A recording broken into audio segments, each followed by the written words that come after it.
Hello दोस्तों, कैसे हैं आप लोग। मेरा नाम है सुमित, आप देख रहे हैं कॉमर्स क्लस्टर क्लासेस। रिजल्ट नहीं आया अपन लोगों का अभी तक। बहुत लोगों का अनुमान था कि अभी रिजल्ट आ जाएगा, अक्टूबर के महीने में आ जाएगा या फिर सितंबर के महीने के आखिरी तक आ जाएगा। बहुत लोगों ने बहुत सी बातें करी, मैंने भी करी।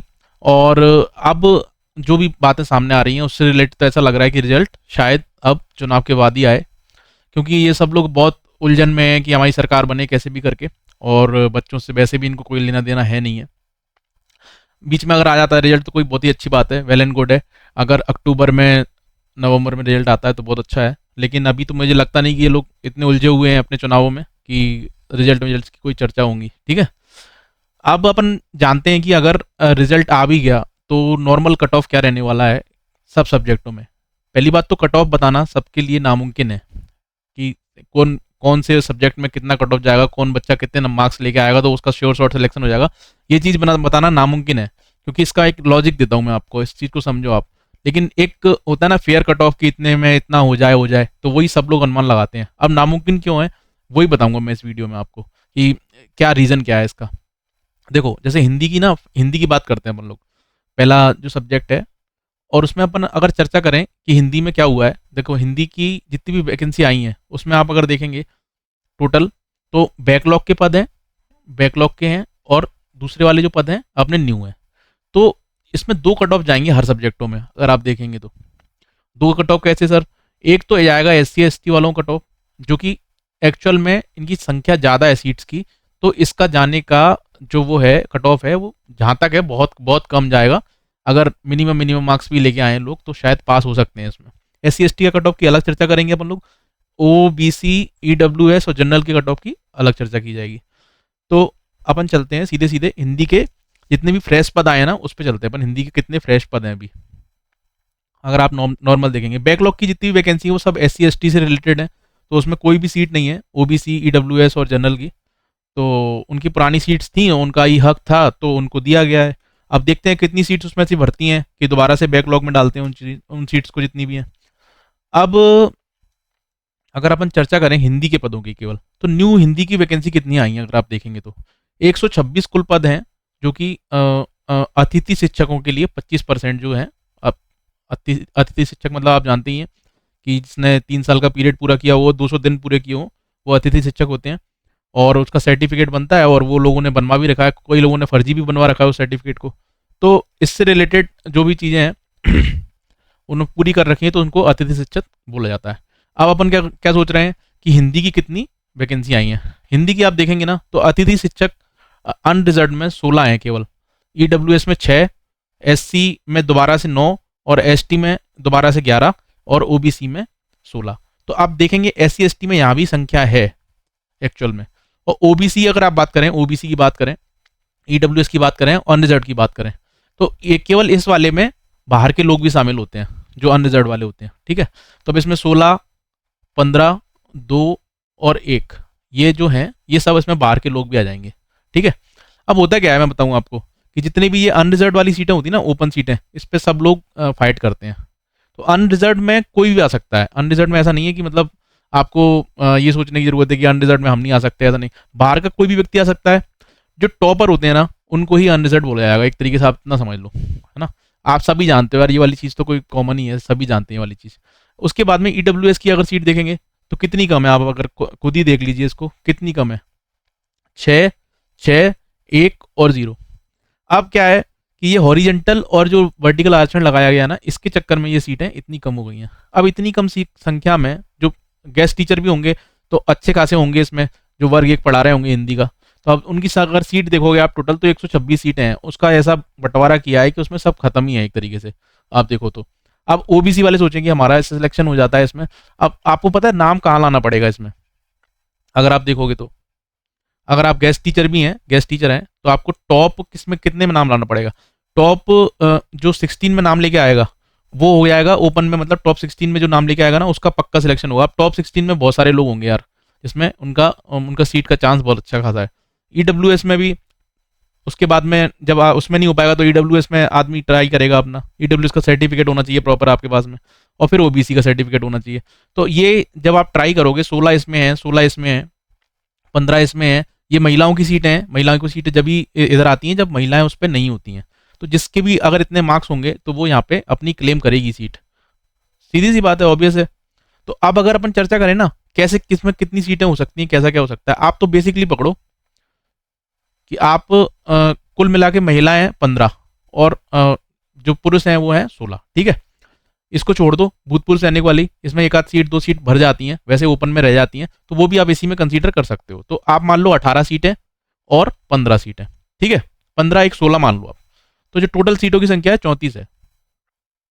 अब टॉप 34 में लाने वालों का नाम कितना है? टॉप 34 में कुछ महिलाएं हैं कुछ और वो हैं। अब टॉप 34 में नाम लाना कोई हंसी खेल तो नहीं है मेरे हिसाब से।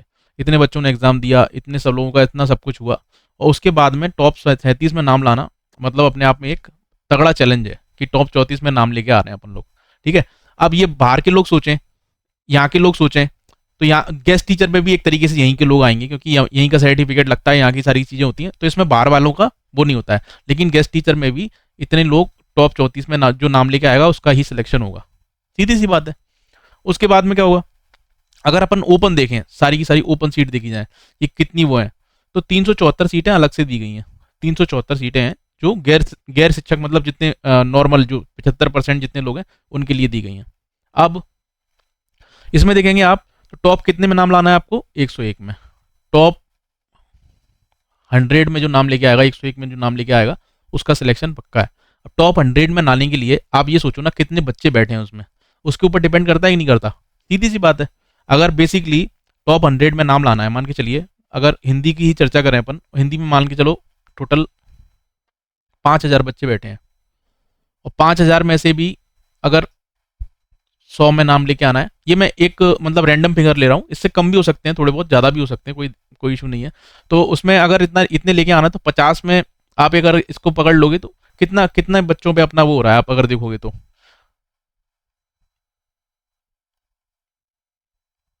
50 में से एक बच्चा, सोचो 50 बच्चे बैठ रहे हैं तो एक बच्चा पास हो रहा है। ये आपको मैं वो बता रहा हूँ, ये इसको प्री का बता रहा हूँ मैं, प्री में जितने बैठे हूँ, प्री में मेंस में जितने भी बच्चे बैठे हूँ, प्री मेंस में मिला के आप खुद सोचो। तो इतना जब कंपटीशन है तो आप अपने आप को ये नहीं मान सकते कि आप कोई भी पॉइंट पे सेफ हैं। अब अगर टॉप की बात करें तो हिंदी में बहुत लोगों के बहुत अच्छे अच्छे मार्क्स आए हैं, कोई लोग बोल रहे हैं कि मेरे 90 प्लस मार्क्स हैं। अब 90 प्लस वालों की संख्या मान के चलो 20 तो होगी, तो 20 तो सीटें यहीं से चली गई आपकी। तो वही बोल रहा हूँ मैं कि इतनी सीटें जो भी आपको दिख रही है ना कि 50 लोगों में नाम लाना है, 100 सीटों में नाम लाना है, तो 85 से प्लस कुछ लोग होंगे, 85 से प्लस लोगों की संख्या मान के चलो 50 है, तो ऐसे ही सीटें फिल हो जाएंगी क्योंकि किसी को नहीं पता कि कोई व्यक्ति 90 लेके आया है, कोई व्यक्ति 85 लेके आया है और बैठा हुआ है चुपचाप, उसको कुछ भी मालूम नहीं है कि हाँ ये चीज़ ऐसी है। सब लोगों के अच्छे नंबर आए हैं, ऐसी बात नहीं है, लेकिन अपन एक कॉन्फिडेंस ये रख सकते हैं कि हाँ अच्छे मार्क्स आए तो अपना सिलेक्शन हो सकता है। ये चीज़ नहीं है कि मतलब नहीं हो पाएगा ऐसा वैसा। ये भी होता है कि कई सारे उनमें ये जो सर्टिफिकेट लगाए जाते हैं वो गलत साबित होते हैं, अपना फर्जी बनवा लिया, कुछ भी ऐसी चीज़ करवा ली, तो वो चीज़ें थोड़ी सी आ जाती हैं। तो अब आप समझ गए होंगे कि हिंदी का कट ऑफ बताना ही कितना कठिन काम है, क्योंकि हिंदी में इतने बच्चे बैठे हुए हैं, मान लो 5000 बच्चे बैठे हैं और उसमें अपन बोले हैं रैंडमली कि 90 से ऊपर लाने वालों की 20 संख्या है, जबकि 90 से ऊपर लाने जितने भी हैं उनकी 50 से ऊपर हो संख्या, फिर क्या कर सकते हो आप? तो मेरा यही कहना है, किसी भी कट ऑफ पे ना जाएं, किसी भी उसको ये ना सोचें और अपने मन में कोई भी निगेटिव थिंकिंग ना आने दें। किसी का भी सिलेक्शन हो सकता है, ये डिपेंड करता है बच्चों पे सीधा सीधा कि किस बच्चे के कितने मार्क्स आए हैं। और इसका अगर सर्वे किया जाए ना, सर्वे करने के लिए अपने पास में जितने भी रैंडम आंकड़े हैं ना उसको अपन नहीं कर सकते, कोई अपने नंबर नहीं बताता है कि मेरे नंबर इतने आए इतने नंबर आए। अब जैसे कई ग्रुपों में कुछ बच्चे बता देते हैं कि मेरे 90 प्लस नंबर हैं, कोई नहीं बता रहा है, कोई चीज़ नहीं बता पा रहा है, 80 प्लस है किसी की 70 प्लस है। तो ये सब चीज़ें हैं, अगर आप खुद ही दिमाग में डाल लोगे ना तो आपको हर जगह जो भटक रहे हो ना कि कट ऑफ बता दो, तो ये चीज़ नहीं है भाई, कट ऑफ नहीं बताना पड़ेगा किसी को। यही सब सब्जेक्टों में हाल है, इतना समझ लो आप, क्योंकि सीटों की संख्या है कम, और सीटों की संख्या कम होगी तो आदमी अपने आप ही उसमें जितने भी टॉपर होते हैं उनकी संख्या बढ़ जाती है और वो पद को लेके जाते हैं। जैसे अंग्रेजी की बात कर लो आप, अंग्रेजी में गैर अतिथि शिक्षकों की कितनी संख्या है? 626 है टोटल, ठीक है। तो टॉप 170 में नाम लेके आना है आपको। चलो फिर भी चांस है इसमें अंग्रेजी में कि हाँ टॉप 170 में नाम लेके आएंगे, उसमें महिलाएं भी हैं, ओपन भी हैं, तो इसमें अपना एक नाम आ सकता है, ठीक है ना। ऐसे ही EWS लगेगा, उसके बाद में ओबीसी कोटा लगेगा। SC ST वालों का कट ऑफ कम जाएगा। क्यों जाएगा? क्योंकि इसमें भी नई सीट्स की भी हैं उनकी, और पुरानी सीट की बैकलॉग सीट भी हैं, तो उनका थोड़ा सा चांसेस है कि थोड़े कम नंबर पे उनका सिलेक्शन हो जाएगा। 5-10 का भी अंतर हो सकता है, ज़्यादा भी अंतर हो सकता है उनका, ठीक है ना, क्योंकि बैकलॉग की संख्या थोड़ी ज़्यादा है। ऐसे ही इसमें आप देख लो, संस्कृत में कुल पद कितने हैं? अतिथि शिक्षक के 26 पद और गैर अतिथि शिक्षक के 74 पद। अब इतने कम पदों में टॉप 20 में नाम लाना कोई हंसी खेल तो है नहीं है।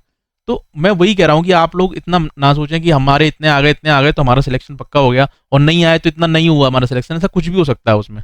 तो कोई आपको ये चीज़ें बताएगा नहीं कि हाँ, सब बताएंगे मेरा कट ऑफ ये, मेरा कट ऑफ 50 वीडियो बनाओ, ये करो वो करो, हर सब्जेक्ट की अलग अलग वीडियो बन रही है, ये सब हो रहा है, बेकार है वो, कोई मतलब नहीं है उसका। आप खुद ही अगर इसको देखोगे ना, आपको समझ में आ जाएगी सारी की सारी चीज़ें, ठीक है। तो अपन लोग इसको एंड करते हैं वीडियो को, और बेसिकली और भी चीज़ें अपन लोग डिस्कस करेंगे उसके बारे में, कैसी कैसी क्या क्या चीज़ें हो सकती हैं। अगर अपना नाम नहीं आता है तो क्या कहाँ कहाँ पहुँच सकते हैं। देखो ऐसा नहीं है कि नाम नहीं आया तो सीट नहीं बढ़ेंगी, कुछ नहीं, ऐसा नहीं। सीट बढ़ भी सकती हैं, क्योंकि बहुत दिन बाद एग्जाम हुआ है। 2018 की सीट अभी तक बढ़ रही हैं। तो वही चीज़ है, अपने मन में एक होप रखो कि हाँ मेरा सिलेक्शन हो सकता है। अगर बिल्कुल ही सड़े हुए मार्क्स आए हैं कि मतलब अब हमको लगता है सर बस हम पास हुए हैं बॉर्डर पे, तो फिर अपने किसी और एग्जाम की तैयारी करो आप लोग। लेकिन मन में अपने जो निगेटिविटी आ रही है उसको मतलब निगेटिव ना हुए, अपना चलते रहने दें, क्योंकि ज़िंदगी का चलती हुई का नाम ही ज़िंदगी है। आप अगर उसको ये सोच लोगे कि इस एक एग्ज़ाम में नहीं हो पाया मेरा सिलेक्शन, आगे नहीं होगा, देखो आगे भी बहुत सारी सीटें आएंगी, आगे भी बहुत सारे एग्ज़ाम होंगे, और कब कल क्या होगा क्या नहीं होगा कैसे क्या होगा, अपनी मेहनत अगर आपने कर ली है एक बारी, तो आप प्राइवेट में भी कर सकते हो काम, बहुत सारी चीज़ें हो सकती हैं। तो इससे रिलेटेड आप थोड़ा निगेटिव ना हो, अपने ख्याल रखें, अपने अच्छे से रहें, अपनी फैमिली को चला ही रहे हैं सब लोग, अपना सब चल रहा है, कोई बैचलर है उनकी शादी नहीं हो रही है, बहुत सारी चीज़ें हैं जो इससे रिलेटेड है, रुकी हुई हैं। तो सरकार को तो सोचना नहीं है उस बारे में, अपन लोगों को ही सोचना है। तो थोड़ा थोड़ा करके ही, धीरे धीरे ही जीवन चलेगा। ऐसे अपन एकदम होपलेस हो जाएंगे तो काम नहीं चलेगा, ठीक है ना। तो ये नहीं सोचना है आपको कि बहुत मेरे मतलब 100 में से मेरे 50 नंबर आए और मेरा सिलेक्शन हो जाएगा, ऐसा ऐसा देखो। अगर आप प्रैक्टिकल सोचोगे ना, तो जितनी सीटें आई हैं उसमें बहुत संख्या बहुत कम है। टॉप 20 में, टॉप 50 में, टॉप 100 में नाम लाना कठिन होता है, आप खुद ही जानते हैं ये वाली चीज़।